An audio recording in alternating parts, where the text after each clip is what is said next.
السلام عليكم ورحمة الله وبركاته. أهلا بيكم في الحلقة الخامسة من سلسلة أقوى كورس في المحاسبة المالية على قناة فايف أكاونتنج، طريقك للواقع العملي. حلقة النهاردة مهمة جدا جدا جدا، عاوز من حضرتك تكمل معايا الفيديو للآخر وهتشوف بنفسك ازاي هنسجل القيد المحاسبي في دفتر اليومية، وكمان هنسجل الترحيل بتاع القيد لدفتر الأستاذ. يلا بينا نبدأ الفيديو.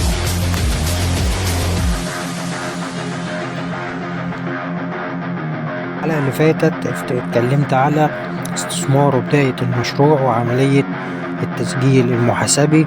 عملنا تحليل أساسي، حللت معاك معادلة الميزانية، حللنا الجانب المدين والجانب الدائن، وعملنا قيد اليومية في دفتر اليومية، ورحلنا لدفتر الأستاذ. كانت حلقة اللي فاتت استثمر السيد برد 10,000 جنيه في محل دعاية وإعلان، وقلنا من حساب النقدية إلى حساب رأس المال 10,000.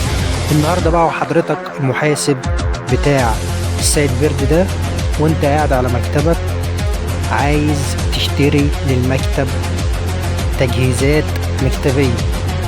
جه الراجل صاحب المشروع قال لك والله احنا عايزين نشتري، انت هتثبت الكلام ده ازاي على الورق؟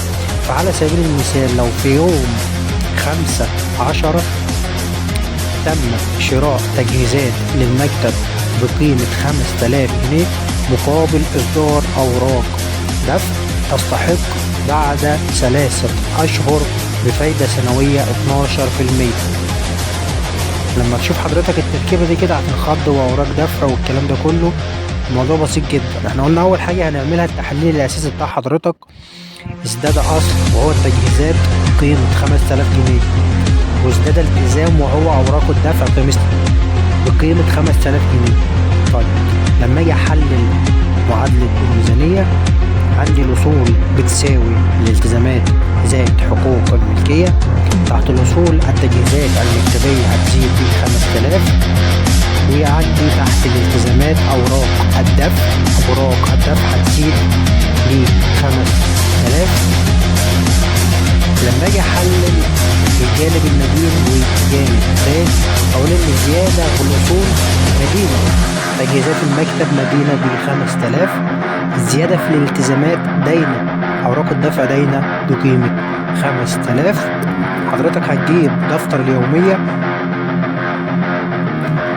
وعند التاريخ هكتب يوم 15، وفي خانة البيان هثبت من حساب التجهيزات المكتبية إلى حساب أوراق الدفع 5,000 مدين و5,000 داين، في شرح القيد إصدار أوراق دفع بفايدة 12% لمدة 3 شهور. وعندي الفايدة مش دلوقتي، أنا عندي الفايدة دي دلوقتي.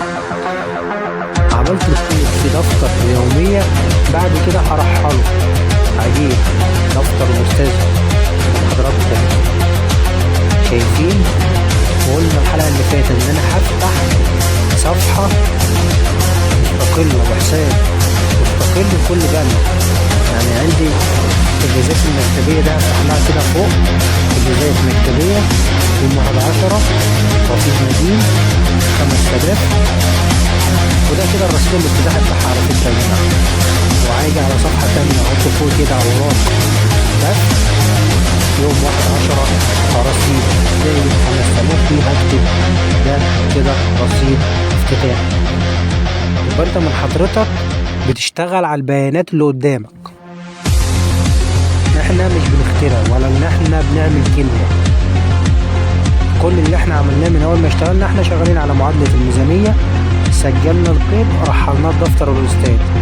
انا ماشي مع حضرتك واحدة واحدة على ما ايدك تاخد على الشغلانة، وبعد كده صدقني هتبقى محاسب شاطر جدا جدا جدا.